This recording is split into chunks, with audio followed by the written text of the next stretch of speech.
Hello, my name is Olivia, 35-year-old woman. I was married to my husband, Liam, for 5 years before something happened in our life which changed everything.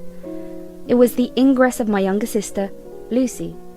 She is 2 years younger than me and was a complete bully to me when we were kids.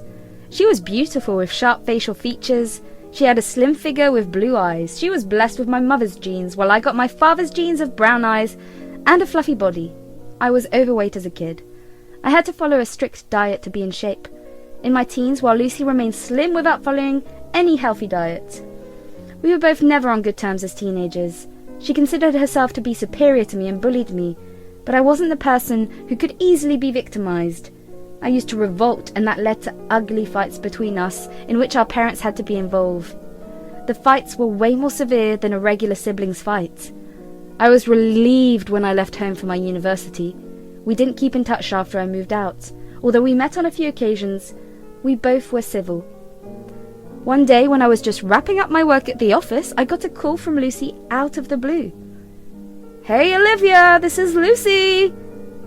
"Lucy? Hi, how come you called so suddenly?" "Yeah, I got a job in California, but I don't have any accommodation. I'm new to that city, you know. Besides, this is my first trip outside of Montana, so can I stay with you for a few days until I find a place?" Okay. Cool, see you then, bye. We were from Montana. I moved to California for a job after my university and settled in California. I don't know to this day why I said yes to her on that call. Lucy was single, and as per my mother, she didn't find the right man for herself, so she chose to be single. I came home and told my husband about this, and he was like, "As long as she doesn't bother me, I should be fine. We can set up the guest room for her." I never told Liam about my ugly relationship with Lucy. Let's just say that I was too embarrassed about it.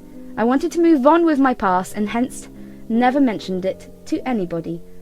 For the initial few days, she didn't bother us much. She stayed in her room by herself, but over time I observed that she bonded with my husband.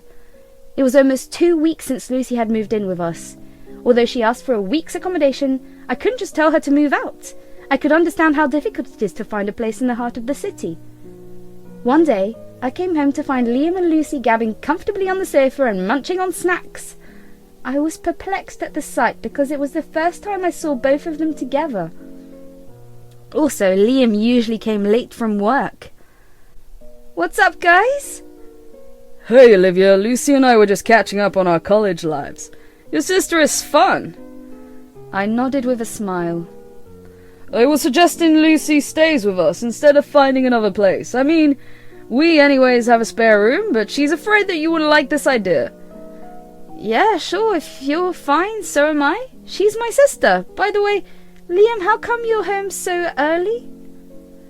"Actually, I wasn't feeling well, so I took a half day off and came in the afternoon. Lucy was really sweet to make hot soup for me. I feel so much better."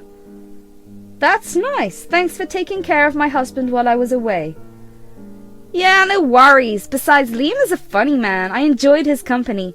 I must say, you're such a gold digger. You managed to find a charming man with money. Wow!"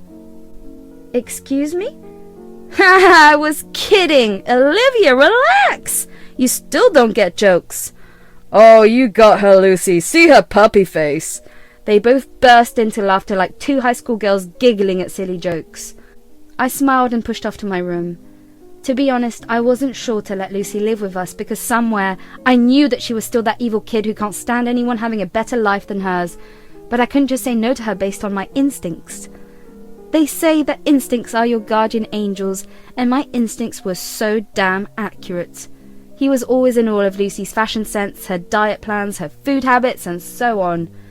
I suspected that it was happening due to Lucy's presence in our house, hence I confronted Liam about his growing closeness towards Lucy, but he shrugged me off, saying, "Oh, don't be jealous, I'm just being a nice host to your sister." I noticed a gradual change in Liam's behaviour. He got cranky at the slightest inconvenience and didn't leave any opportunity to belittle me. For my dressing sense, my eating habits, and so on, he would often assert, "Olivia, I think you should upgrade your wardrobe. Maybe you could take some fashion tips from your sister."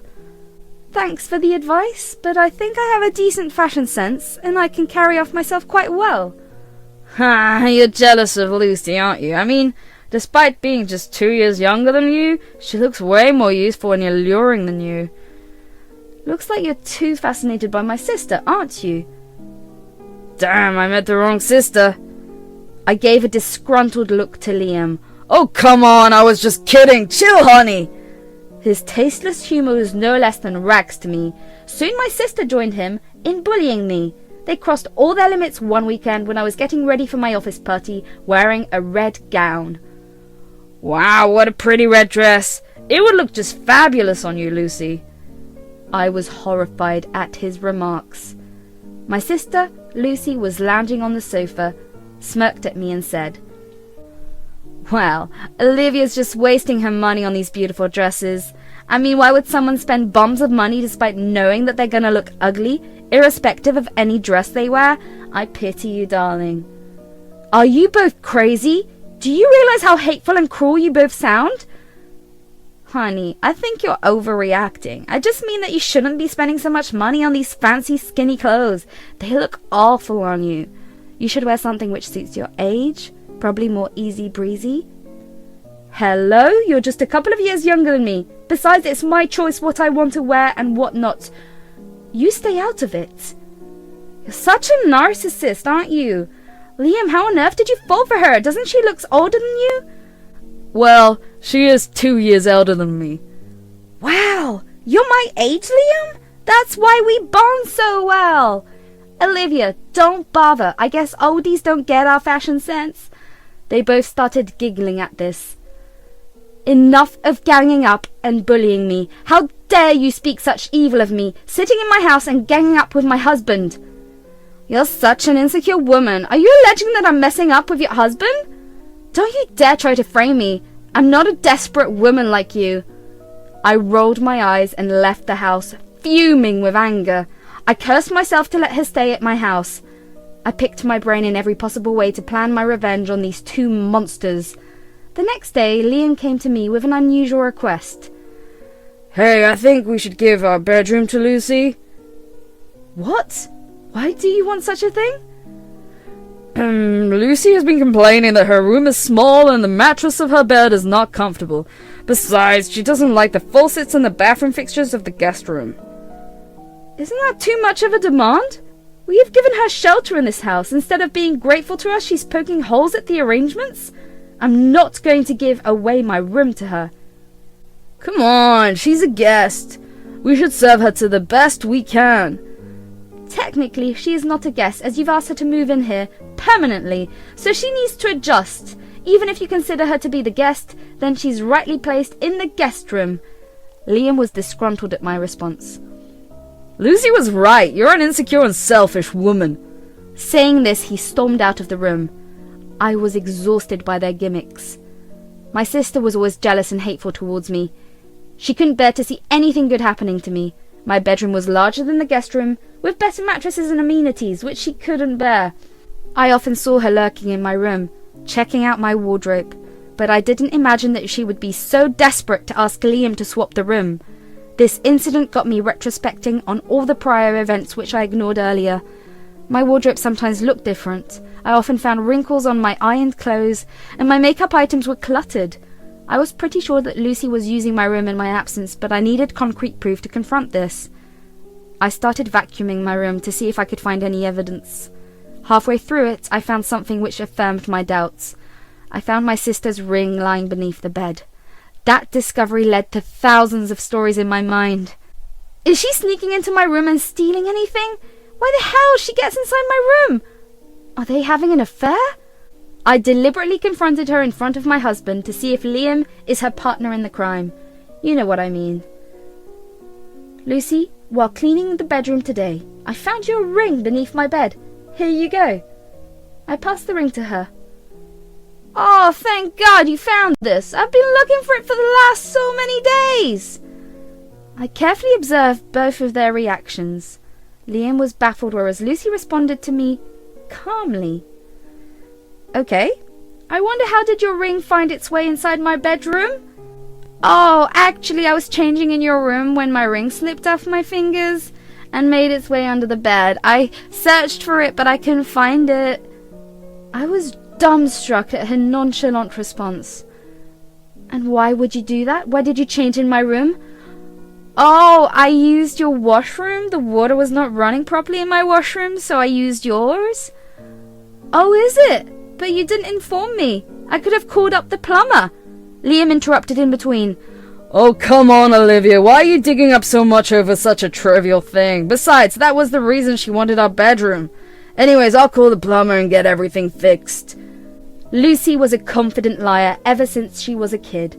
I knew she was lying, and my husband, who was initially astonished, got mesmerized by her nonchalant lies and saved her back. I knew that something was cooking up between them, but I needed enough proof to expose them. Else I'll come as a Delphic in front of my husband and my family, so I decided to swallow my anger and gather proof to expose them. We were living in that apartment for many years, so I befriended the security guards and caretaker of the building. The next day I casually got indulged in chit-chat with the guards to gather more information about Liam. To my surprise, the guard told me that Liam comes home every afternoon and leaves again before the evening. This information was the missing puzzle piece. I was shocked. He takes a break from the office, drives back home to spend time with that witch, and then again goes back to work. Seriously? This manipulative witch really knows how to get her way out. I was raging with anger, but I didn't let that get over me. I planned for my revenge on this pervert and my wicked sister. I felt so gross sleeping in that bed, knowing what was going around in my absence, but the animosity of exposing my sister and low-life husband kept me going. Finally, I chalked out a plan to avenge my humiliation. I called up my parents-in-law and invited them to my house for lunch. I told them Liam had got promoted and that I was arranging a surprise party for him. I planned to pick them up from their home the next day in the afternoon, and together we would come to our house. I wanted to call my parents too, to witness the harrowing scene of their younger daughter, Lucy, but I was afraid my mother might leak the plan to Lucy. On the next day, just during the afternoon, I called up the security guard of the building. Hey, this is Olivia from apartment number 302. I'm unable to contact my husband. Liam, did you see him coming home this afternoon? Yes, he has arrived just now. Do you want me to pass any message to him? No, I'll call him on the landline. Thank you. I quickly drove to my parents-in-law's house to pick them up. Hey, you guys, come in. Hey, Olivia, why did you plan the surprise on a weekday? Well, Liam has called in sick today as he wasn't feeling well, so I thought of throwing the surprise party today to lighten his mood. He would feel good to have you guys in on the celebration. Wow, I'm so happy for him. I hurriedly drove towards my house and rushed into the apartments with my parents-in-law. Instead of ringing the doorbell, I used my keys to unlock the main door. I turned on my phone's camera and told my in-laws that I'm going to record Liam's surprised expression. The living room was empty, but I knew where they were. I asked my parents-in-law to tiptoe with me to the bedroom. I paraded into my bedroom and saw the horror in front of my eyes. They both were frozen to death at this sight. Liam yelled, "You filthy pig, what are you doing here?" "Surprise! I've others with me." Saying this, I moved aside and both of them were dumbfounded to see my parents-in-law. Liam and Lucy started dressing themselves up while Liam begged his parents. Mom, Dad, this is not how it looks. I can explain. Wait! Disgusting! Mike and Beth left the room in shame. I followed them to the living room. Mike and Beth, look, I'm sorry that you both had to experience this, but I had no other way than this to expose the truth. Liam is your son, and you would not have believed me, even if I gave you proof. I don't know what to say. I just feel so disgusted that I want to throw up. Liam rushed to the living room. Mom, I can explain. It's a misunderstanding. Both these sisters are trying to frame me. Shut up! Just shut up! Don't act innocent! You're not a 5-year-old who can be tricked into anything. I can't stand him. Beth, let's go. Liam, don't you ever contact us. You disgust us. As soon as Mike and Beth left, Lucy and Liam pounced on me. You ugly bitch! Really? Such narcissistic behavior? You've always been like this. I sheltered you at my house. Instead of being grateful for that, you are sleeping with my husband. Wow, I was stupid to assume that you have grown mature, but you're as horrible as you were when you were a kid. And what are you, an old hag, a scumbag? A heavier one, though. Why didn't you tell your husband about your couch potato teenage story? Were you embarrassed to accept yourself? I've had enough of you both. I'm going to send this recording to Mum and Dad. They should also know about their marriage breaker daughter. Don't you dare do that! I'll sue you for framing me! Good luck. Sue me. At last I pulled out the divorce papers from my bag and threw them on Liam's face. Liam and Lucy were disgruntled at me. They hurled abuses at me as I took my bags and left the house. I had already packed my belongings, so I didn't have to withstand the cruel duo. I left the house and lived with my friend for a few days, until I was able to find a decent lawyer for myself who helped me claim alimony from my husband. I sent the video recordings to my parents, and they were ashamed of Lucy and Liam's infidelity. My parents wanted me to shift to Montana, but I was strong enough to rebuild myself, so I stayed with my friend. 4 days later, I got a call from my mother-in-law, Beth. Olivia, where are you? Why, is everything all right? You sound distressed. Yeah, Liam has been arrested on the charges of embezzling funds from his company. What? Yeah, the amount is huge. They say it's more than $500,000. We need to return the money as soon as possible. $500,000? Oh my God! Liam is pressed with fraud charges now, but if we don't pay the amount, he would be pressed with criminal charges with severe punishment. Then why don't you ask him to pay the money and get done with it? Lucy has run away with the money. The cops are looking for her, but I think she's left California. Liam has transferred the money to her account to avoid any suspicions. After being caught, he's trying to contact her to return the money, but she has abandoned him. I wasn't surprised to know that Lucy could do such a selfish thing. She was a horrible human being. Beth, I understand what you're going through, but sadly I can only offer condolence to you at this point. After seeing Liam's true colours, I'm sorry I can't offer any help to him whatsoever. But we need to find Lucy and the money to be able to save Liam. Could you help the police with the details of Lucy's friends and relatives? Where she could be hiding, possibly? I paused to absorb all the information. Beth, it's more than a decade since I left Montana. Let me see if I remember any acquaintances of Lucy's. I hung up the call and started making a list of friends and relatives where Lucy must have been hiding. For a moment, I wondered if it is wise to give these details to the cops and get my sister arrested, but then flashbacks of all the humiliation and bullying which Lucy had done to me started playing in my head. I knew for sure that Liam won't be spared that easily, even if Lucy was arrested or the company gets back the money. So I decided to take my revenge on both of them and provide all the information to the police. She shouldn't be left free to enjoy that huge sum of money. I suddenly remembered Kate, Lucy's best friend. She was Lucy's partner in crime and was as evil as her. I gave the list to the cops with the special mention of Kate. I was quite sure that Lucy would be found lurking with Kate. I was right. 2 days later, Lucy was arrested at one of the bars in Montana, where she was partying lavishly with Kate. The police investigation also confirmed Kate's involvement in this money laundering. It came out that Lucy and Kate were in the business for a long time, where they used to embezzle the company's funds. Liam was pressed with lighter charges and was bailed out after a few months as he was a novice in the money laundering business, but Lucy and Kate were pressed with severe charges. My parents refused to bail her out because of what she did to me. While all this was still going on, I filed for divorce and alimony from Liam and Lucy. Since both of them were in jail, they had to pay the amount from their savings. After coming out of jail, Liam did not get any proper job because of his fraudulent history. He lost his savings too, dealing with the divorce and court cases. He finally had to take up an odd job to survive. As for Lucy, she is rotting in jail with her evil friend Kate. Revenge is delightful sometimes.